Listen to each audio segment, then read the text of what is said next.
relucir nuestra sombra, que es tan necesario, ¿no? Y aprender también de los momentos de oscuridad, yo creo que es donde más aprendemos.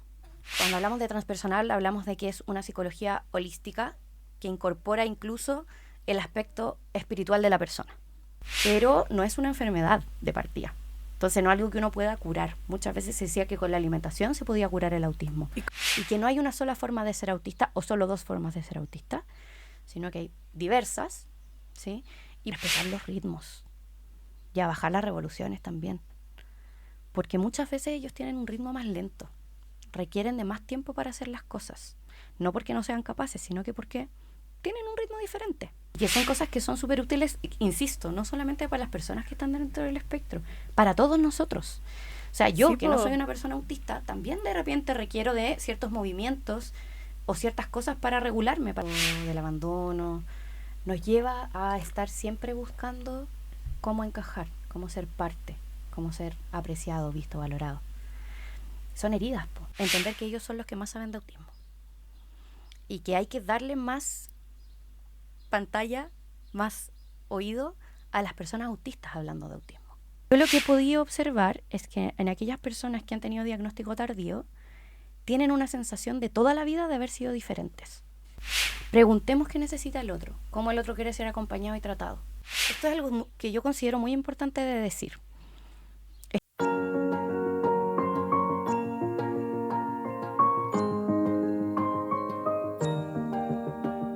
Hola, hola, bienvenidos a un nuevo capítulo de On Volver a Ti. Yo soy Mel y estamos con Producciones W1C y Florcita, acá en brazos. Hoy tenemos el honor de compartir con una mujer chiquitita pero muy sabia. Tiene una sabiduría enorme por compartir con el mundo. Ella creció con lo espiritual y ahora se dedica a la psicología transpersonal. Así ayuda a muchas personas.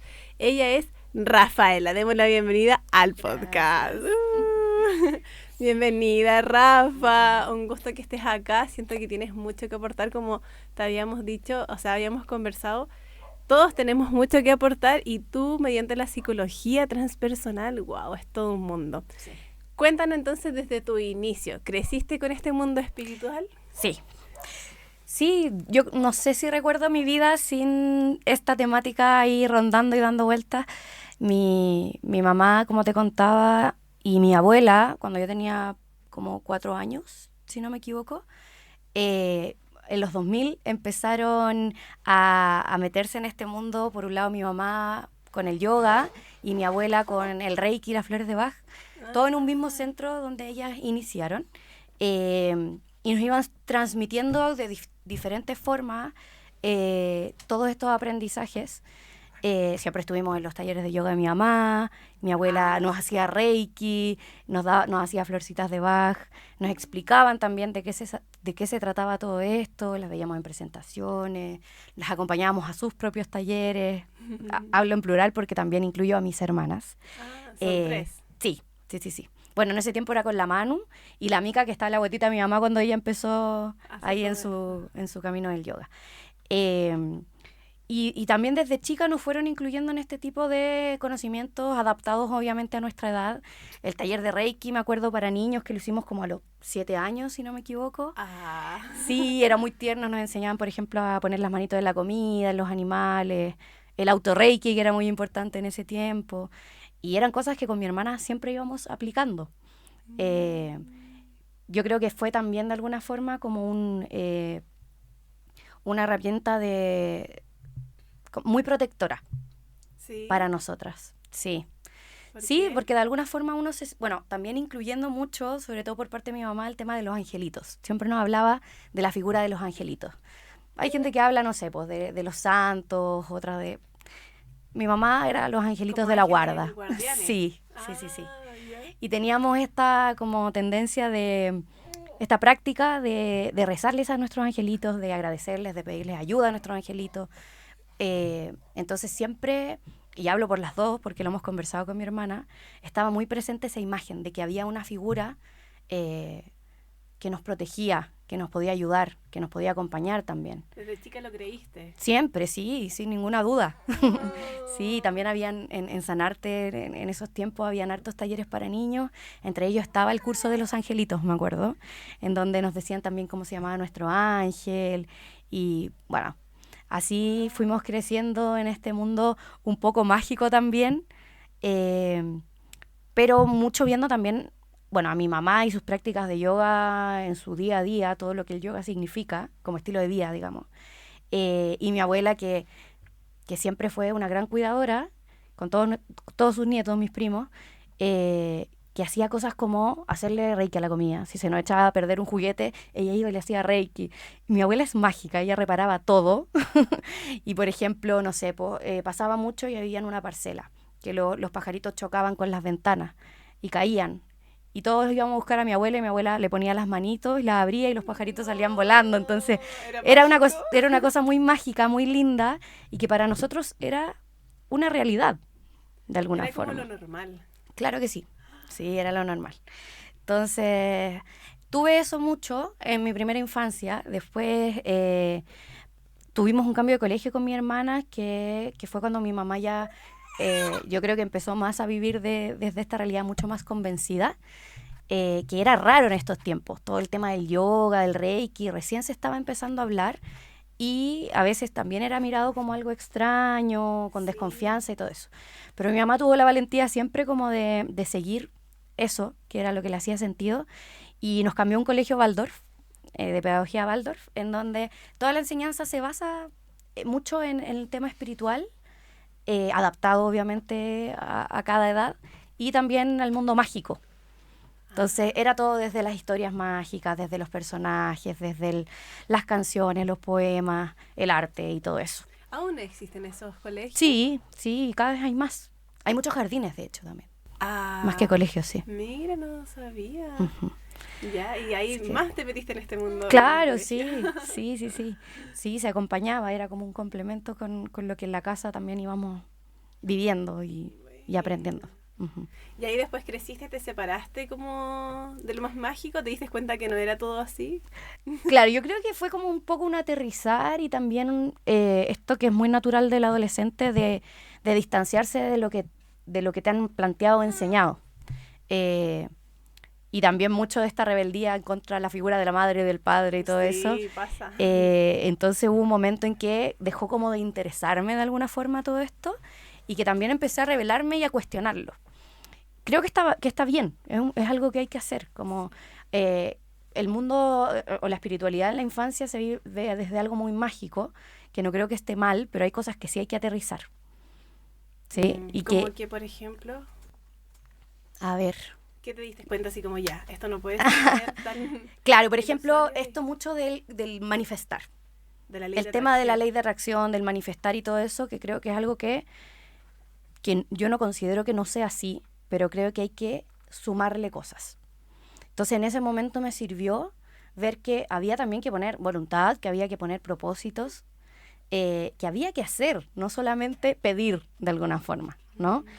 Eso podría ser un ejemplo, y no recuerdo tan bien como a medida que vaya recordando te voy contando, Sí. pero también me acuerdo que en la media, bueno, empezaron las clases de filosofía por primera vez y me topé con Nietzsche y todo lo que él decía y todo esto de que Dios ha muerto y bla, bla, bla, y me hacía sentido en ese momento de alguna manera. Yo sentía que necesitaba como de alguna forma separarme de eso un rato, quizás para comprenderlo mejor o de una forma más adulta, más madura. Y fue un poco inevitable en realidad volver a eso, porque cuando salgo de cuarto medio me tomo un año para hacer preu y decidir bien cómo, a qué universidad quiero ir y todo eso. Y en ese año mi mamá me ofrece la posibilidad de hacer el curso de flores con la Luisa, que trabajó mucho tiempo en Sanarte, que también es maestra de Reiki. He escuchado mucho sobre ella y que Sí. esté aquí pronto. Puede ser, sería muy un gran aporte, sí, sí. Bacán. Es una de mis maestras. ¿Sí? Sí, totalmente. Así que ahí con la Luisa aprendí mucho sobre flores. Me pude también capacitar más en el Reiki, hacer el resto de niveles, porque el Reiki va por niveles. Sí. Y al mismo tiempo hice el curso de tarología con el Juanca. a mis 18 años, sí. Porque yo creo que un poco la sugerencia de mi mamá iba por dos cosas. Primero, porque ambas cosas trabaja mucho, por ejemplo, con los arquetipos, ¿cierto? Y es terapéutico en sí. Y eso me podía servir como para ir abriendo camino hacia la psicología, que era lo que yo había decidido estudiar. Y por otro lado, yo creo que mi mamá también tenía esta como segunda intención muy buena, o sea, a mi parecer, de poder conocerme más. Porque es inevitable que nos conozcamos desde de estos aprendizajes espirituales, ¿no? Como de desarrollo personal. Exacto. Entonces yo creo que ahí me pegué un salto de madurez súper grande, que fue súper necesario para iniciar luego tanto mi carrera, que fue al siguiente año, como un hecho muy importante en mi vida, que fue la muerte de mi papá, que fue al mismo tiempo que yo entré a la universidad. Wow, eras grande. El primer mes, sí, a los 19 años. El primer mes de clases, de hecho, fue que eso ocurrió. Entonces, de alguna forma, todo lo que había estado aprendiendo y experimentando, desde la tarología, desde las flores de Bach, desde el Reiki y todo eso, fue creando como una base, un colchoncito para amortiguar también esto que se vino después, que fue yo creo que una de las vivencias más importantes de mi vida. Claro. Wow, qué fuerte. Sí. Y entonces te ayudaron todas estas terapias Sí, a salir totalmente. adelante. Sí, 100%. Y también creo que fue de alguna forma el poder ponerle un lenguaje y un orden a todo lo que yo ya había experimentado en mi niñez y adolescencia. Me refiero a lo espiritual. Porque, claro, en los cursos había un orden, había texto, habían prácticas, que eso quizás no había estado tan presente antes, porque era algo de lo que yo era parte simplemente en mi cotidiano, pero no había podido profundizar tanto o darle un orden, ¿no? Y me sirvió también para eso, este par de talleres que tomé ahí con el Juanca y la Luisa. Sí, es inevitable, como tú decías, que la espiritualidad te lleve al autoconocimiento, y también yo lo asocio mucho al amor propio, porque 100%. uno al conocerse se ama más. Exactamente, yo creo que es una de las bases, de hecho, de la terapia, sobre todo diría que en la terapia infanto-juvenil, que es esto de, bueno, lo plantea también la terapia de la Gestalt, o Gestalt, que dice que cuando le enseñamos a un niño, cuando queremos enseñarle a un niño a cuidarse y a quererse, primero tenemos que enseñarle a conocerse, porque uno no puede cuidar o querer algo que no conoce. ¡Wow! ¡Qué hermosa frase! La voy a poner al inicio. Pero es cierto. Es cierto. Es cierto. ¿Cómo cuido algo que no sé cómo funciona? Que no sé lo que quiere. ¿Uno termina de conocerse? Yo creo que uno nunca termina de conocerse, y ahí está la gracia, ahí está lo entretenido. Sí, porque vamos mutando también, pues nos vamos transformando. Entonces, lo que conocí de mí hace 5 años puede que hoy sea una parte y muchas otras cosas hayan ido cambiando, las opiniones, Claro, la forma de percibir el mundo, las creencias sobre todo, que yo creo que siempre están en destrucción y construcción. Sí, es verdad. Sí. Y siento que a los adolescentes, como tú también lo viviste, en ese tiempo que te rebelaste contra tu familia, por decirlo así, como ya, que hoy quiero encontrar mi propio camino y quiero saber lo que yo conecto, no que sea influenciable por mi familia o por mi entorno. Claro. Siento que igual es un poquito más difícil orientar a los adolescentes, ¿o no? Porque están como modo rebeldía. No sé si me explico. Sí, totalmente. O sea, yo creo que, de hecho, la terapia adolescente, la psicoterapia con adolescentes, no se basa tanto en guiar, creo yo. Generalmente llegan los padres muy desesperados diciendo como, por favor, ayúdame a enfocar a este niño. Y yo tengo que decirles que ese no es mi trabajo y que es muy difícil hacerlo a esa edad también. Porque justamente es el trabajo contrario, que puedan separarse, que puedan encontrar su propio criterio, desarmar estas creencias impuestas, y veamos si es que hay algunas que me hacen sentido de lo que tú me has enseñado. Está perfecto, lo dejo, pero también hay muchas que tienen que hacerme solo sentido a mí, ¿no? Que ya no están de alguna forma vibrando con lo que soy hoy o con lo que quiero ser. Entonces es algo que hay que respetar, es una etapa, una actitud que tiene el adolescente, que creo que es súper necesaria, personal incluso socialmente. Yo creo que muchos de los movimientos sociales que han habido son gracias a esa fuerza que tiene el adolescente de ir en contra de cuestionar, ¿no? Y es natural. Sí. O sea, por ahí hay una frase que se ha vuelto muy cliché que dice como ser adolescente, no recuerdo exactamente cómo es, pero algo así como que ser adolescente y no ser rebelde, por ejemplo, o revolucionario, es como ir en contra de tu propia naturaleza, porque incluso a nivel hormonal estamos rebelándonos. Está viendo así como, es como un volcán en erupción, y está bien que así sea. Yo creo que ahí lo más que guiar es sostener, escuchar, contener y obviamente ir poniendo ciertos límites, ¿verdad? Para que no nos vayamos al extremo de acciones que puedan ser de riesgo. Como ya, haz lo que quieras. Una cosa Más así. o menos, haz lo que quieras dentro de un rango, creo yo. No sé, me acuerdo, por ejemplo, una psicóloga de mi hermana, que mi hermana es muy desordenada, bueno, las dos son muy desordenadas, las estoy acusando. ¿Número 2? Dos de mis dos hermanas son muy desordenadas. Yo soy muy ordenadita, pero ellas son medias desastrosas. Entonces son de estas que se sacan los zapatos donde sea, los dejan en cualquier parte, etcétera. Y es algo que mi mamá siempre como que nos ha inculcado, el que por favor respetemos los espacios, que tengamos nuestras piezas limpias, ordenadas, etcétera. Típico. Y me acuerdo que la psicóloga de una de mis hermanas le dijo a mi mamá como, perfecto, pídele que tenga los espacios comunes limpios, ordenados, porque eso incluye o influye en todos, ¿no? En todos los que comparten, conviven en el mismo hogar. Claro. Pero deja que su pieza sea un desastre, porque lo necesita, porque es parte de la etapa en la que está. Tiene que haber un caos. Desastre. Entonces deja que ese caos esté en su pieza y que en el resto mantenga el orden porque es respetuoso, porque es necesario, etcétera. Entonces yo creo que ahí es como un equilibrio. Sí, hay una frase que dice, sin caos no hay magia. Es como que necesitamos a veces caernos, entrar en este caos, claro. Así como cuestionarnos tantas cosas y después ya sale la magia. Exactamente.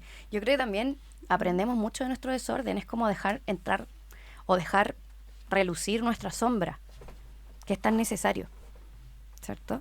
Y como...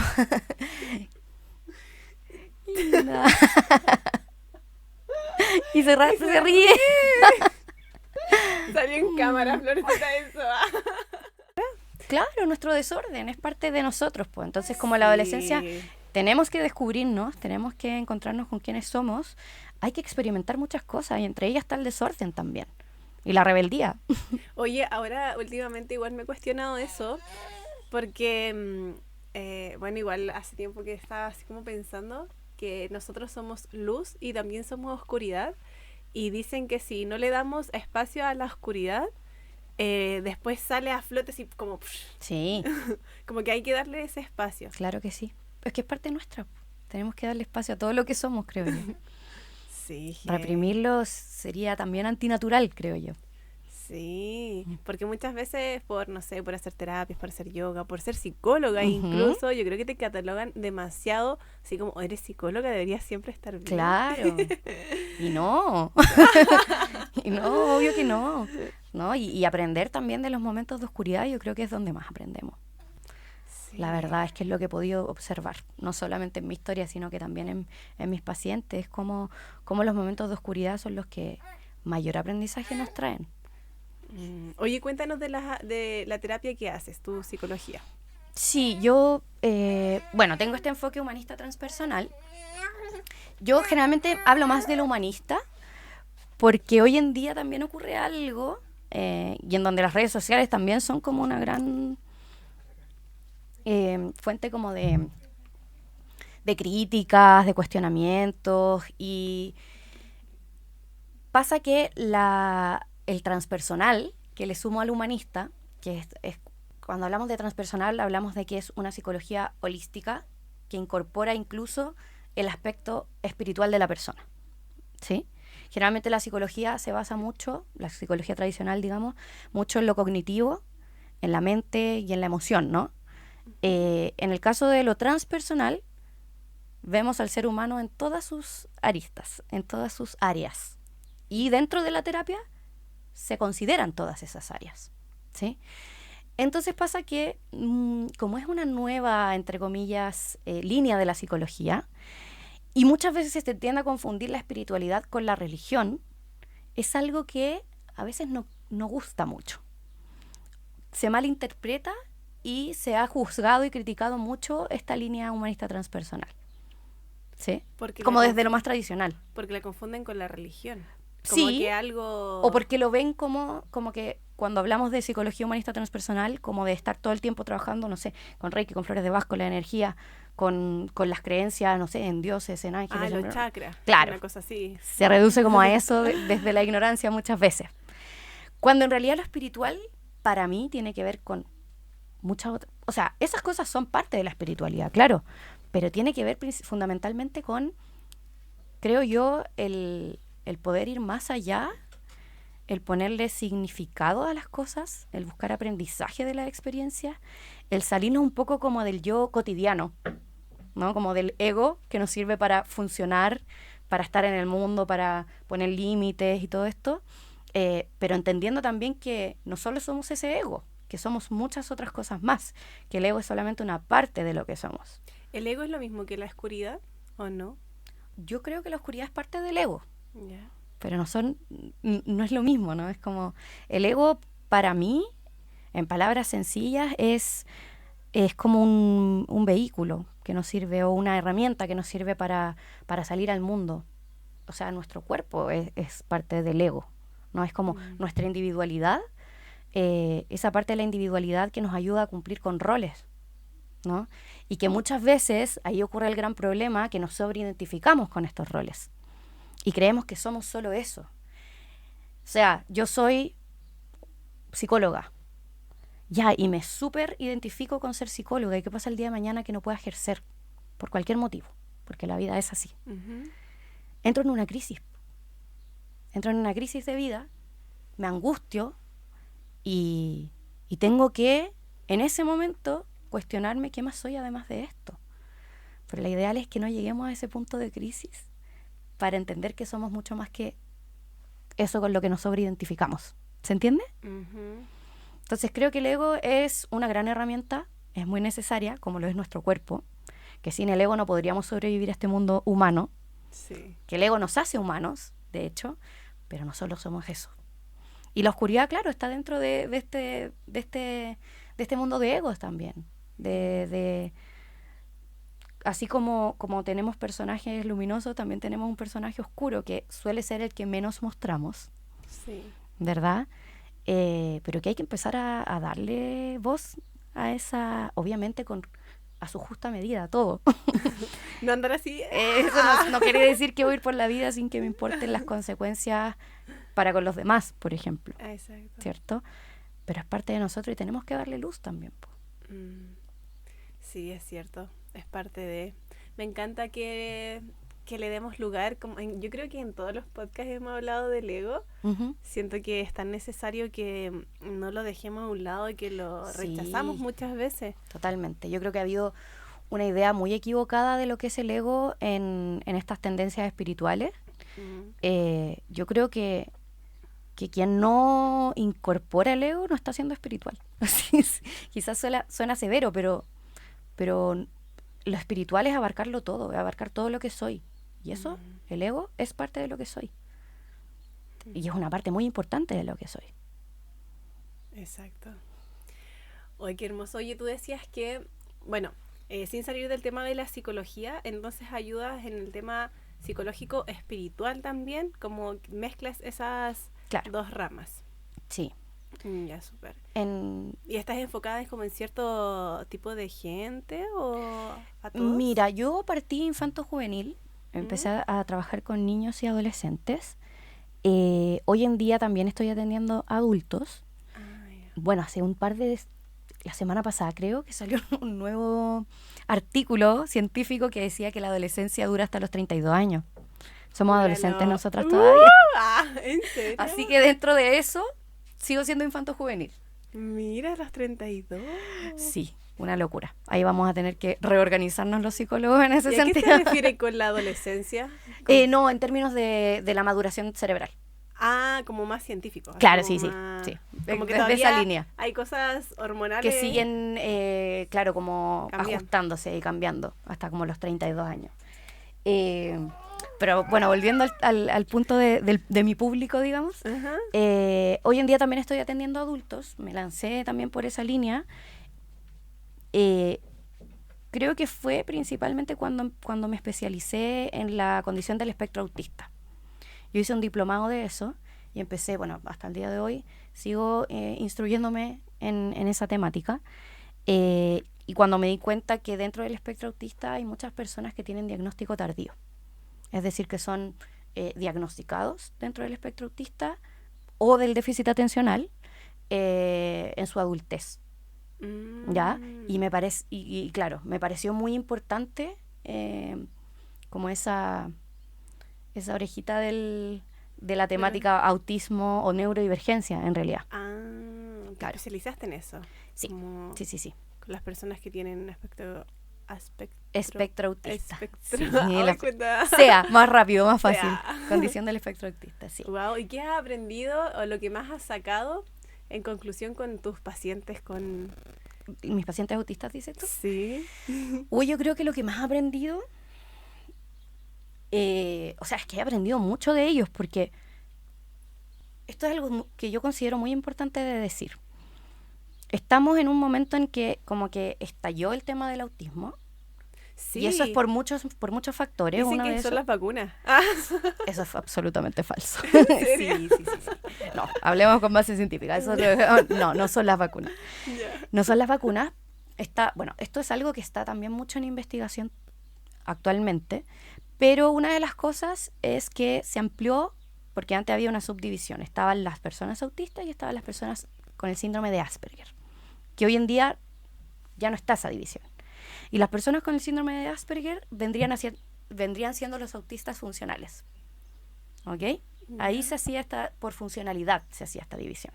Hoy en día se entiende que es un espectro y que son todos parte de este mismo espectro. Y que no hay una sola forma de ser autista o solo dos formas de ser autista, sino que hay diversas, ¿sí? Y por lo tanto, la clasificación de síndrome de Asperger se deja fuera, es obsoleta, ¿sí? Y ahí empieza a verse que hay más personas autistas, pero en realidad porque esas antes eran Asperger, en el anterior Asperger, ¿no? También creo que es muy importante que han mejorado los instrumentos de evaluación. Hoy en día los tests que uno hace para evaluar si hay autismo o no están mucho más actualizados, ¿ya? Y por otro lado, es que se ha descubierto que en las mujeres, en las niñas, se tiende a enmascarar más esta condición. ¿Por qué? Porque por una cuestión cultural, las mujeres, las niñas, tendemos a ser más complacientes y a hacer lo que se espera de nosotras, ¿sí? Por lo tanto, una niña autista se suele comportar mucho más neurotípica, es decir, normal entre comillas, como lo más común, que un niño autista. Y eso tiene que ver con complacer a quienes me rodean y lo que me exige el mundo, mi familia, la cultura, qué esperan de mí. Mira, ¿Se va no entendiendo? sabía. Sí, súper. Ajá. No sabía. Sí, entonces ahí se dieron cuenta que existe esto y que por lo tanto hay que también tener ese criterio al momento de evaluar. ¿Ya? Porque muchas veces estaba acostumbrado a ver, no sé, pues llevaban al niño al neurólogo, aleteaba un par de veces, le preguntaban un par de cosas a la mamá, ya sí, claramente es autista, se le nota, decían. Llevaban una niña que no aleteaba, que miraba a los ojos, que tenía más conversación y no, imposible, no puede ser, no puede estar en el espectro porque mira los ojos, porque no aletea, porque quiere conversar. Que son cosas que hoy en día sabemos que son parte del espectro autista también. De hecho, tenemos, o sea, están los autistas no verbales y están también los autistas hiperverbales, que hablan en exceso, ¿no? Que tienen como esta verborrea de repente. Entonces se han ido descubriendo todas estas cositas y por lo tanto hay más diagnósticos. Esos son algunos de los factores que están como que se han confirmado, ¿no? Y otras cosas que siguen en investigación. ¿Y por qué llegamos ¿Qué a has esto? aprendido de Porque ellos? eso es muy importante. Una de las cosas que he aprendido de ellos es que yo creo que es importante entender que ellos son los que más saben de autismo. Y que hay que darle más pantalla, más oído a las personas autistas hablando de autismo. ¿Sí? Entonces, yo me acuerdo cuando yo estudié el diplomado, con una de las profesoras, estaba dando un ejemplo y yo le digo, sí, mi hermana que es autista, la Mica, también de diagnóstico tardío, siempre que le hablo de este tema, ella sabe más sobre el autismo. Por más que yo soy la que estudio psicología, que yo soy la que me estoy diplomando y todo esto, ella sabe más. Siempre sale con algún datito extra que me complemente y me dice, asume que ellos siempre van a saber más. Como partamos de esa base, ellos van a saber más. Es su realidad. Pero además tienen esto de que hacen hiperfoco, de que tienen temas con los que profundizan mucho, ya que se llama el interés profundo, el interés especial. Entonces, yo aprendo mucho de mis pacientes autistas. A veces soy yo la que le ayuda a ponerle nombre a lo que les está ocurriendo, a la experiencia, al tipo de crisis, al interés profundo, y es nada más que eso, es como que yo voy ayudándoles a nombrar aquellos que ellos siempre han experimentado. Entonces, yo creo que he aprendido muchísimo, pero hay una cosa muy importante también que he podido aprender, no solamente con mis pacientes, sino también, por ejemplo, con mi hermana, y es a respetar los ritmos y a bajar las revoluciones también. Porque muchas veces ellos tienen un ritmo más lento, requieren de más tiempo para hacer las cosas. No porque no sean capaces, sino que porque tienen un ritmo diferente. ¿Sí? También tiene que ver mucho con que son más sensibles a nivel sensorial, entonces muchas cosas por ejemplo, quieren lograr hacer algo y en el camino también se ven un poco o no un poco, a veces mucho, muy afectados por factores ambientales, como el ruido, como la temperatura, etcétera. Entonces, se requiere mucho más tiempo para poder llegar a un resultado. Hay otros que son súper rápidos, pero en general hay una tendencia como a un ritmo más lento, más pausado. Uno, ¿sí? ¿Cómo puede saber, por ejemplo, si un adulto no está viendo? Uh-huh. ¿Cómo puede saber si tiene ¿Autismo? ¿Si son autistas? Sí. Sí. Yo creo que pues, que hay muchas señales, pero yo lo que he podido observar es que en aquellas personas que han tenido diagnóstico tardío, tienen una sensación de toda la vida de haber sido diferentes. Yo creo que esa es como la principal señal. Ya, no quiere decir que si me he sentido toda la vida diferente, soy autista sí o sí, pero eso es como un punto muy importante. Si tú hablas con una persona autista, adulta, adolescente, te van a decir, yo toda la vida me sentí diferente. ¿Ya? Bueno, y hay otras cosas, pues, por ejemplo, como es un espectro, realmente hay muchas características que nos pueden ir dando ahí señales.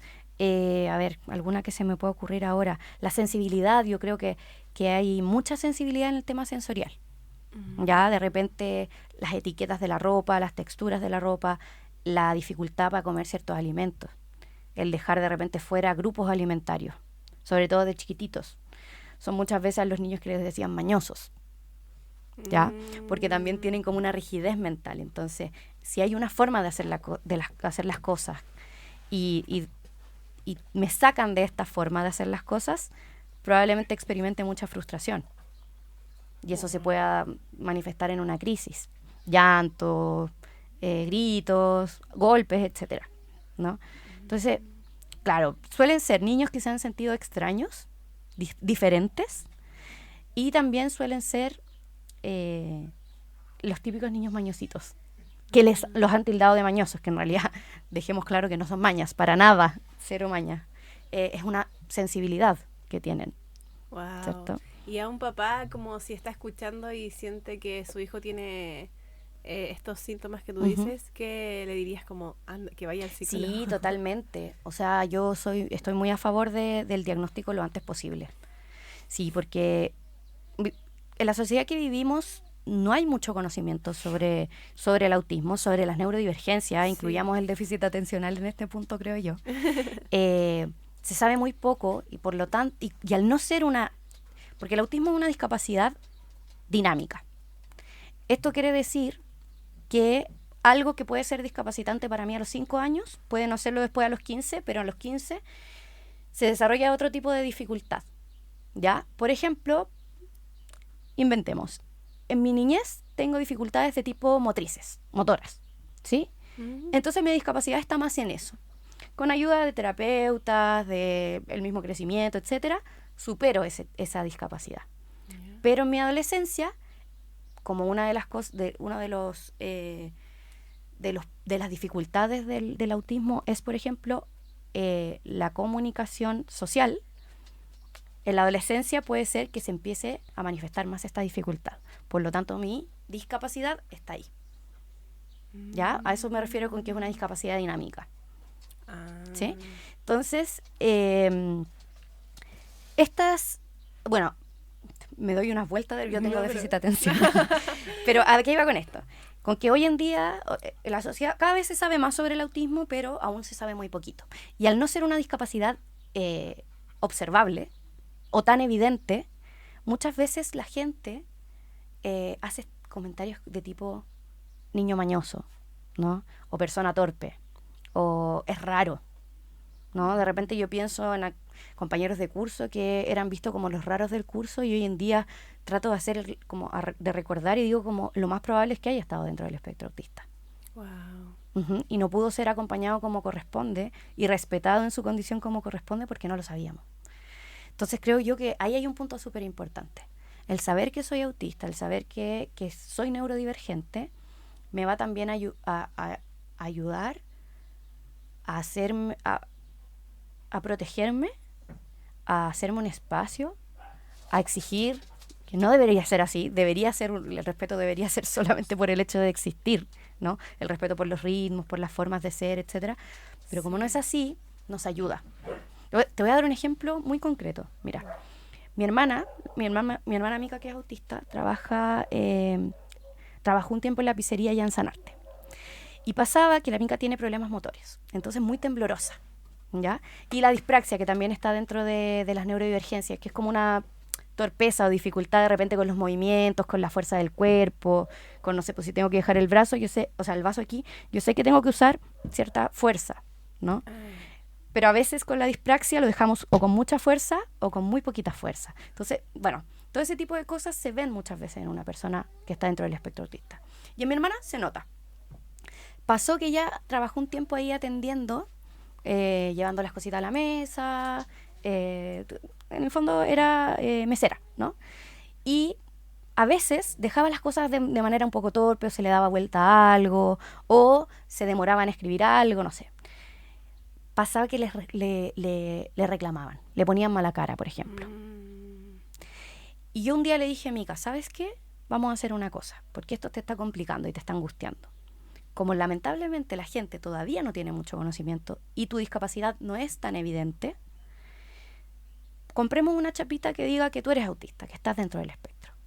Venden chapitas. Hay espacios como de neurodivergencia que venden fidget, estos juguetes de regulación y todo eso, y dentro de eso venden chapitas que hay unas que dicen soy autista, otras que son solamente el símbolo, otras que dicen, por ejemplo, la cantidad de energía para sociabilizar que tengo en este momento y tú no lo puedes ir cambiando. ¡Qué hermoso! Sí. Existen todas estas cosas muy creativas hoy en día que son un aporte en realidad para este tipo de situación. Entonces le dije, cómprate para que la gente lo sepa y tenga esa consideración. Que de nuevo, paréntesis, debería tenerse. Pero no tenemos el conocimiento. Exacto. Yo creo que tampoco la empatía muchas veces. Pasó que se compró la chapita y la empezó a usar para trabajar. Nunca más le pusieron ni una mala cara. Entonces, estamos en un momento en que todavía tenemos que enseñar mucho al resto. Sí. ¿Ya? Y para eso es muy importante el diagnóstico. Para que tanto los padres cuando son más chiquititos como la persona, cuando ya es más grande y puede hacerlo, explique. O sea, no estoy diciendo que sea una obligación tener que ir por el mundo explicando quién soy y por qué me tienes que respetar, pero sí a veces es súper necesario, no sé, de repente hacer ajustes, porque es un mundo hecho para neurotípicos. Entonces, de repente el hacer ajustes en los colegios, en las evaluaciones, no sé, pues si tú estás evaluando a una persona que está exponiendo, que está haciendo una disertación y una de los puntos a evaluar es si tengo una buena comunicación, si miro a los ojos, si hago ciertos movimientos, etcétera, que el lenguaje corporal suele ser parte de la evaluación de las disertaciones y todo esto, tanto en el colegio como en la universidad, y una persona del espectro autista tiene dificultades con eso, entonces considerémoslo. No podía evaluar mal a una persona que trae de base esa dificultad, ¿no? En los colegios evalúan a todos muy general, encuentro yo. Sí. Y todavía hay una educación muy general también. Sí, totalmente. Y debiese ser personalizada. Sí. Sí. Entonces, bueno, hoy en día existe la ley TEA, y dentro de eso está también la credencial de discapacidad que uno puede sacar. Las personas TEA pueden adquirir esta credencial y te ayuda también para hacer adecuaciones. Adecuaciones, por ejemplo, en lo académico, en lo laboral. También de repente tiene beneficios económicos, dependiendo del nivel de discapacidad. ¿Ya? Oye, escuché una vez, no sé si será así como lo escuché muy sin juzgarlo, pero que mucha gente se estaba diagnosticando TEA solamente por ese bono. Oh, no tenía idea. ¿No? No, qué mal. Sí, como que... Pero igual es difícil. Sí, Es difícil porque... ¿Que diagnostiquen TEA? Claro, porque para eso, o sea, para un diagnóstico de TEA son varias cosas. Está, por ejemplo, el test que es el A22 o el ADR. Hay una entrevista con los padres, con la persona. Primero, esa persona que evalúa, que puede ser un terapeuta ocupacional, un psicólogo, un psiquiatra, un neurólogo, cualquier persona que esté capacitada para evaluar, tiene que decir como sí, estás dentro del espectro. Luego, un médico tiene que confirmar ese diagnóstico a través de una entrevista. Hay un proceso largo. Es un proceso largo. Y el tema de la credencial también es un proceso súper largo y que tiene varias partes y eres evaluado muchas veces. Entonces, claro, hay que llenar unos informes con un trabajador social, el informe psicomédico, etcétera, y luego hay más entrevistas de parte de como el Estado, ¿no? De quien te está otorgando entonces no es así. Entonces, por más que quisieran, está súper difícil que fingiendo algo vaya a pasar todos esos filtros. Pero bacán igual desmentir esas creencias con alguien que sabe. Sí, yo creo que es tan importante desmentir las creencias sobre la El condición del autismo. espectro autista. El otro día salió Trump hablando de que había un estudio que decía que el paracetamol en el embarazo podría ser una causa del autismo. Y es totalmente falso. Entonces, muchas de las personas que estamos dentro de esta línea de informar sobre el espectro autista, salimos a desmentirlo con bases científicas. Claro. Lo mismo esto de que el gluten puede generar autismo, o muchas otras cosas que han salido y que no son ciertas y que es súper importante desmentirlas. El autismo tiene causas genéticas, sigue en investigación siempre, pero no es una enfermedad de partida. Entonces no es algo que uno pueda curar. Muchas veces se decía que con la alimentación se podía curar el autismo. ¿Y cómo se puede tratar? El autismo, más que tratar, es ir acompañando como las diferentes etapas del ciclo vital y las distintas dificultades que van apareciendo a lo largo. Y eso generalmente se hace a través de la terapia ocupacional y de la psicología. En pocos casos se requiere de medicación. Ya, yo creo que la medicación es más para como las comorbilidades que trae el autismo, que pueden ser ansiedad, depresión y este tipo de cosas que se llama de la adolescencia, por ejemplo. ¿Ya? Pero que tienen que ver más con que el mundo no está preparado para las personas autistas. Entonces, eso genera a la larga también un deterioro de la salud mental, lamentablemente. Oye, si tuvieses que darle un mensaje al mundo para tratar a las personas autistas, ¿qué le dirías? ¿Tú dices como el trato que se les da a las personas autistas? Sí. Yo creo que más que para las personas autistas es más en general, pero ya que la pregunta va dirigida a eso, me refiero a que se puede aplicar a todo. Claro. Yo creo que una de las cosas que siempre digo es que preguntemos. Preguntemos qué necesita el otro, cómo el otro quiere ser acompañado y tratado. Desde cosas básicas como, por ejemplo, cómo le digo a tu condición. Si te digo autista, si te digo persona en el espectro autista, si te digo persona con autismo o persona autista, si te digo TEA o SEA, y todas estas cosas que hoy en día son como formas de catalogarlo, de nombrarlo, va a depender de cómo la persona se sienta más a gusto. ¿Ya? A cosas más fundamentales, creo yo, que son, por ejemplo, si te molesta la música fuerte, si quieres que salgamos un ratito porque te estoy viendo que hay mucha gente y que esa es una de las cosas que podrían desatar una crisis en una persona autista, por ejemplo, sobresaturarnos. Entonces, el ir preguntando, cuando yo conozco a una persona que sé que está en el espectro autista, insisto, también aplica para gente que no está dentro del espectro, a medida que lo voy conociendo y que voy interactuando y compartiendo con esa persona, preguntarle qué es lo que necesita. No nos cuesta nada. En general, en estas situaciones, ¿qué te gusta? ¿Qué te hace sentir más tranquilo? ¿Cómo puedo ayudarte? Cierto. Y como consejo, en caso de una crisis de autismo, ¿cómo son las crisis de autismo? Es que las crisis de autismo, bueno, existen 3 tipos de crisis, de colapsos se llaman, colapso autista, sí. La primera, que es el burnout, que también se escucha mucho en el ámbito laboral, que es como el sentirse quemado, que tiene que ver con aguantar durante mucho tiempo una situación que es estresante, que es agotadora, ¿ya? Entonces eso se da de una forma como más silenciosa, más prolongada en el tiempo. Luego viene el meltdown. Esta es una de las que yo creo que son más conocidas, ¿ya? Para la gente. El meltdown es como una erupción volcánica. Es que hay algo que me está afectando tanto que ya no lo puedo controlar y estallo como hacia afuera, a través de gritos, llantos. Puede ser también cuando son más chiquititos los golpes, golpear cosas, tirar cosas, golpear a personas, golpearme a mí mismo. Eso ya como cuando son más fuertes.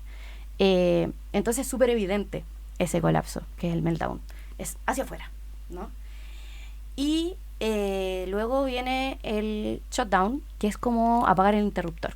Es como resetearme. Entonces cuando ya ha sido tal el nivel de estrés o de saturación que mi sistema decide como entrar en suspensión. Y me voy hacia adentro y dejo de hablar. Muchas veces viene con mutismo situacional.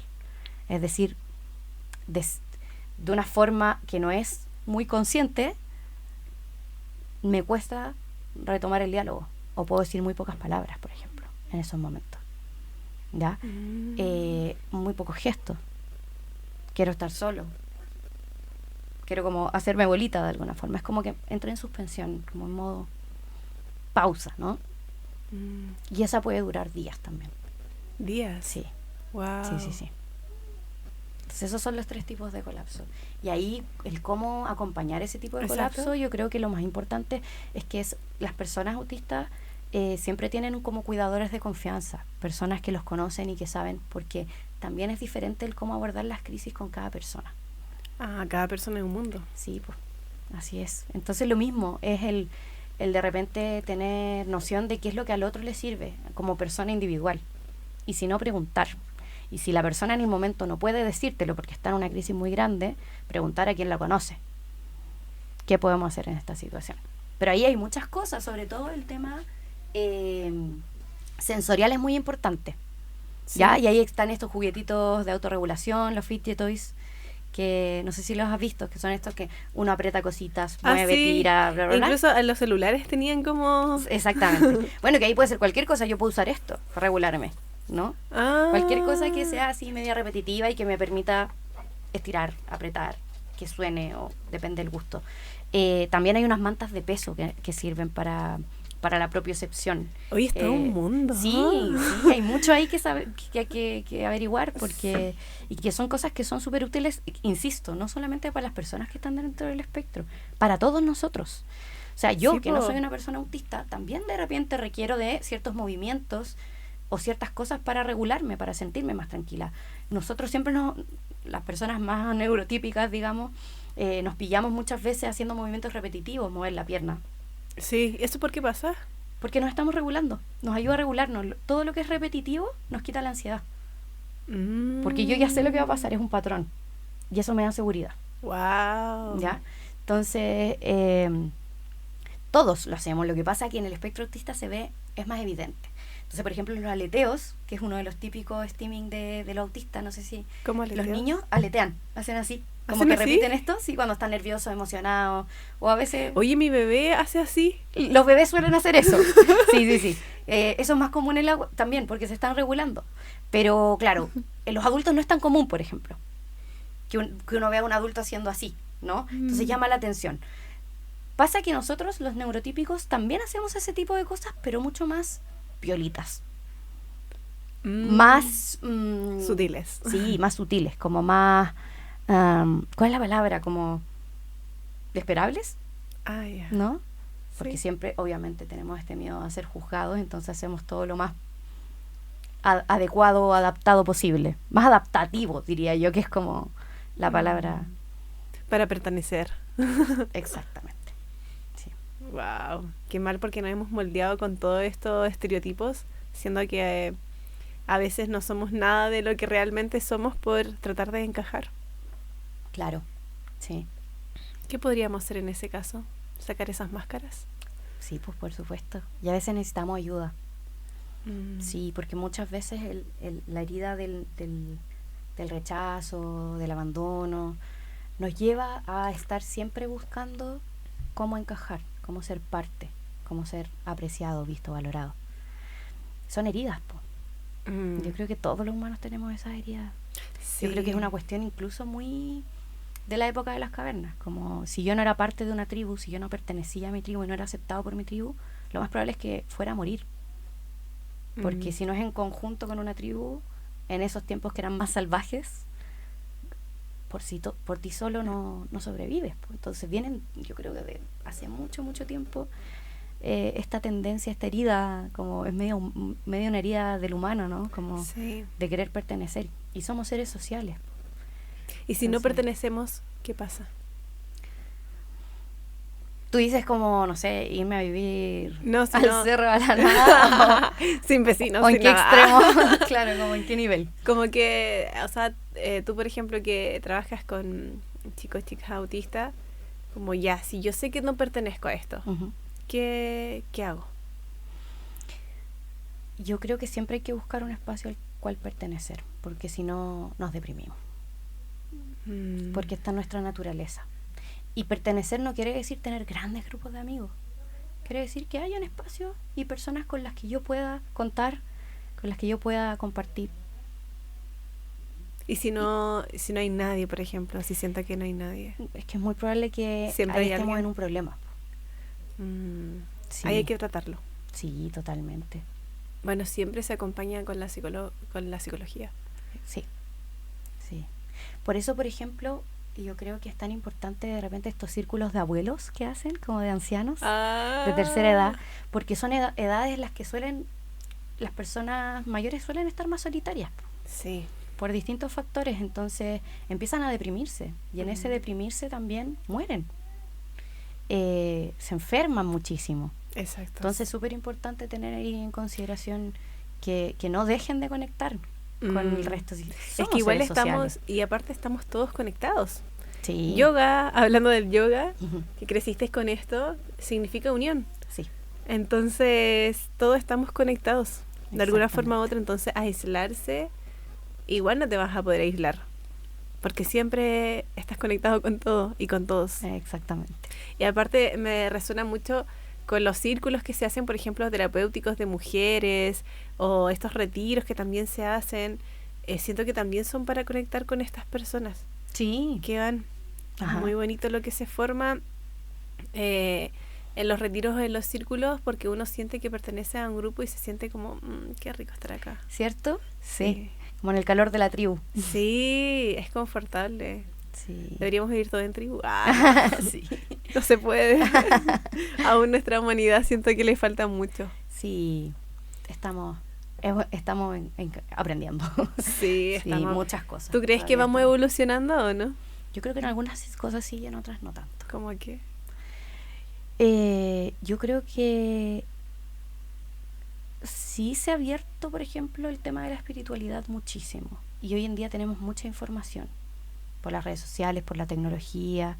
Y en ese sentido siento que hemos podido como abrirnos a cosas nuevas. O quizás no tan nuevas, que son esenciales, pero que hace unos años no estaban siendo muy consideradas. Claro. Que estábamos muy alejados de eso, que es esencial, ¿no? Y creo que hoy con la tecnología, con las redes y toda esta información se ha podido ir retomando. Yo también veo, por ejemplo, que en mis pacientes adolescentes está mucho la tendencia de hacer deporte, de llevar vida saludable. Y hace 15 años atrás, cuando yo era adolescente, era muy extraño ver a un niño como yendo al gimnasio, por ejemplo, ¿no? Como hoy mis pacientes me dicen como, no puedo porque tengo que ir a entrenar. Antes era como, no puedo, tengo carrete. Entonces, claro. Y no es que no carreteen, pero está mucho más puesto hoy día, o sea, es más prioridad de repente la cuidarse. Vida. Sí, el cuidarse. ¿Y por qué hemos retrocedido? ¿Por qué sientes eso? Yo creo que también dentro de lo mismo, que es como un arma de doble filo, como la globalización, el exceso de información y todo eso. Bueno, se ha usado ese instrumento para cosas egoístas. Y ahí podemos ver, por ejemplo, el tema de las contaminaciones, de las mega industrias que son súper contaminantes, dañinas. El de repente también alejarse desde ahí de lo natural. Entonces, sí. Para ir cerrando, quería saber, Rafa, ¿qué es lo que te mueve ahora como terapeuta?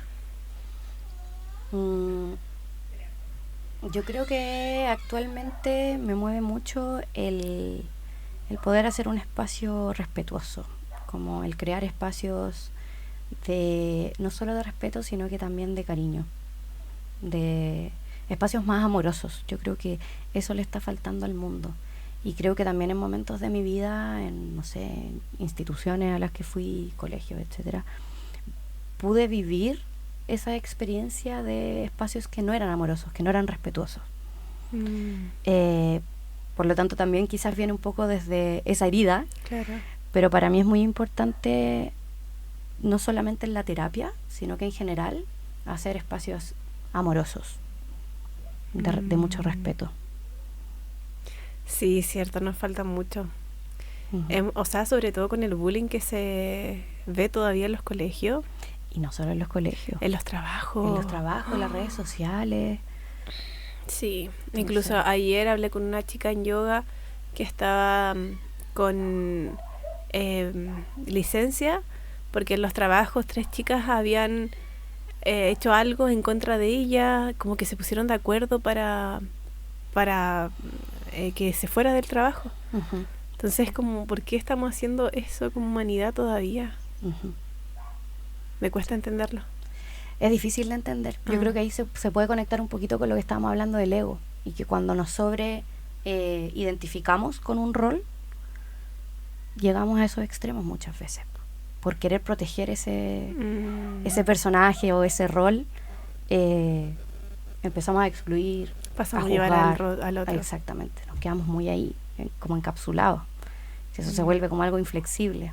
Sí, cierto. Qué lindo mensaje, Rafa. Yo creo que eso también, porque siempre pregunto, ¿cuál sería tu frase para el mundo? ¿Esa sería tu frase, como ser más respetuosos? Sí, yo creo que el respeto... ¿Algo más? Y ser más amorosos también, no solo el respeto. Yo creo que es importante ser amoroso, o sea, en cosas súper pequeñitas. A mí me cambia el día cuando bajo de mi edificio y me saluda con buena onda el conserje, por ejemplo. Sí. O un vecino me sonríe. O cuando uno va paseando a su perrito y alguien se detiene y te dice como, ¡ay, qué bonita tu perrita! Son cosas súper sencillas que pueden cambiar tu estado. Claro. Entonces yo creo que necesitamos ser más amorosos, porque somos amor al final. Claro. Entonces es como que te acuerdas de quién eres, de lo que eres, cuando ocurren estas interacciones amorosas. Qué lindo. Siento que al ser amoroso también se confunde mucho con ser inocente, ¿o no? Puede ser. A ver, ¿en qué? En el sentido de que, o sea, a mí me pasó, por eso lo digo, que también era así como, hola, todos hacíamos mucha felicidad, es como, ay, esta es tonta, o es muy inocente. Claro. Sí. Puede ser que se confunda, pero yo creo que una cosa no quita la otra. O sea, se puede ser amoroso y poner límites, eso también es súper importante. Sí, los límites, yo creo que eso. No por ser respetuoso y amoroso voy a dejar que tú me faltes el respeto a mí. Por eso yo creo que el amor y el respeto deben ir juntos. Y parte de uno. Amorosos y respetuosos. Sí, claro. Y parte de uno también. Sí. Como me amo y me respeto a mí, por eso tengo que amar por eso voy a amar y respetar al otro, pero primero a mí, ¿o no? Y poner límites también es ser respetuoso con el otro. Muchas veces se ve como Sí. que no, pero el yo decirle al otro, oye, esto me molesta, no lo vuelvas a hacer, o esto me hace sentir mal, también es respetar al otro, y también creo que es como decir, como en el fondo, confiar en el otro y que el otro tiene la capacidad de razonar, de reflexionar y de hacer una transformación. No sé. Sí, cierto, como que siento que tenemos que cambiar ese paradigma de que si tú, por ejemplo, me dices, oye, me molestó esto, en vez de tomármelo en la defensiva, así como, no, ¿cómo te va a molestar? Si no sé qué, sino como, oye, ya no me había dado cuenta, lo siento, lo voy a cambiar, o pucha, ¿sabéis que lo hice por esto? Claro, yo creo que ahí está toda la forma, en cómo comunico. Sí. A veces, lamentablemente, tenemos que llegar al límite de que nuestra forma no sea la más amorosa, ¿cierto? Pero eso ha sido porque me he visto transgredido 1.000.000 de veces. Claro. ¿Cierto? Por más que te lo he dicho con mucha tranquilidad. Pero en general yo creo que uno puede llegar a ese diálogo respetuoso. Sí. No es tan difícil. Oye, ahora ha pasado mucho ahora con esto de la política y todo eso, que siento que estamos demasiado separados en ese caso. Y que también ese diálogo muchas veces como, no, tienes que votar por X persona porque si no, yo no te voy a hablar, una cosa así. Eso es ser respetuoso. Sí, eso es ser irrespetuoso, de hecho. Y como imponerte una idea también. Exactamente. De cualquier persona que uno vote, es como ya. Eso ha pasado además, siento que lo he visto y que también nos está separando. Sí, totalmente. Así es. Y eso es el ego. El ego desequilibrado, digamos. Que se identifica. Exacto, se sobreidentifica. Tal cual. Con alguien, incluso con una figura, sí, con un partido. Con doctrinas, sí. Cuando está sobreidentificado no es tolerante, po. No hay tolerancia desde ese extremo. Cierto. Wow. Y qué hermoso mensaje, me encantó. Y bueno, para cerrar, quería saber, Rafa, esa pregunta también se le hizo el profe Juanca, que también si quieren ver su podcast está aquí, en el canal. Buenísimo. Si tuviese, Seco, tiene mucha sabiduría. Sí. Las dos estudiamos con él. Sí, no, mi profe favorito. Sí, también. Bueno, y tu mamá también. Es que mi mamá no ha sido mi profe, ha sido mi madre, pero sí, así que gran maestra, pero sí, hablando de profe, Juanca. Sí. Definitivamente. Bueno, si tuvieras que cenar con cualquier persona de la historia, a ti que te gusta igual leer y todo esto, ¿con quién cenarías? ¿Viva o muerta?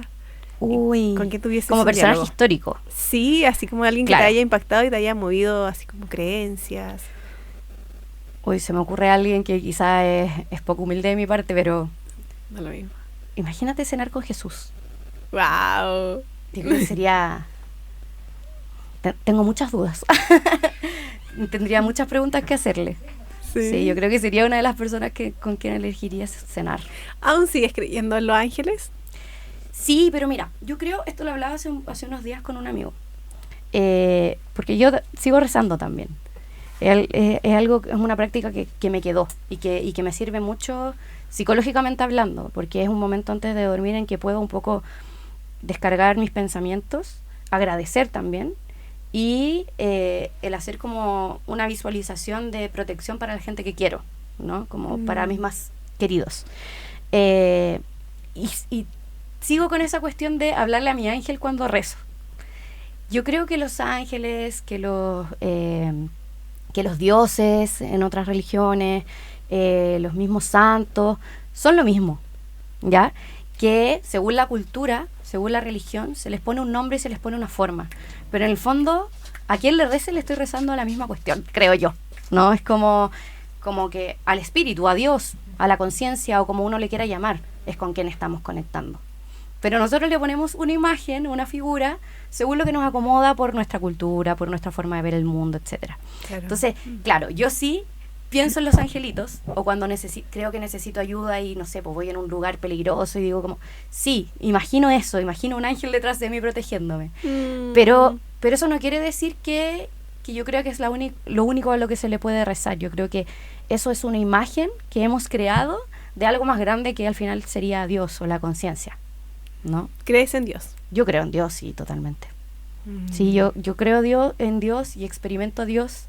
Y aquí me acuerdo mucho de un profe que cuando estábamos hablando de este tema de la psicología transpersonal y como lo polémico que puede ser de repente para algunas personas, y una vez una compañera creo que le preguntó, bueno, ¿y qué pasa si vienen y me preguntan qué es la espiritualidad o la experiencia espiritual?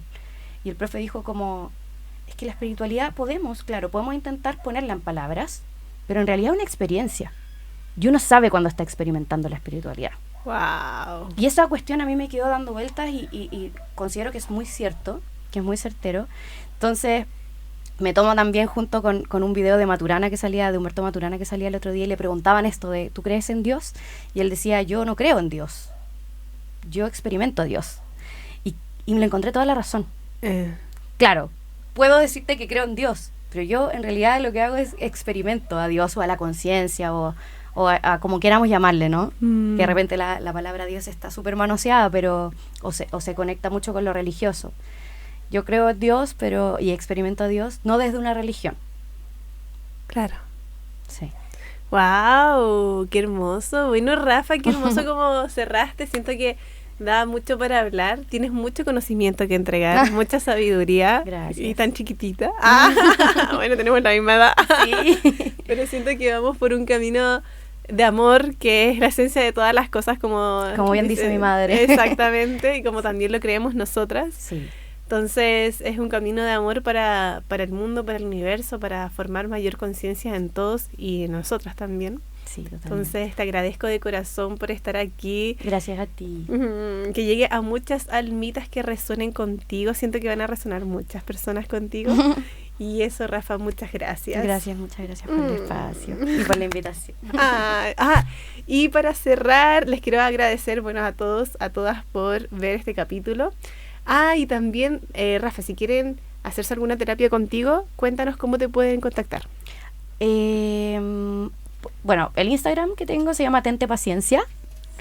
Y allí también está la información, por ejemplo, del número de teléfono y todo eso. En general, desde el Instagram o desde el WhatsApp.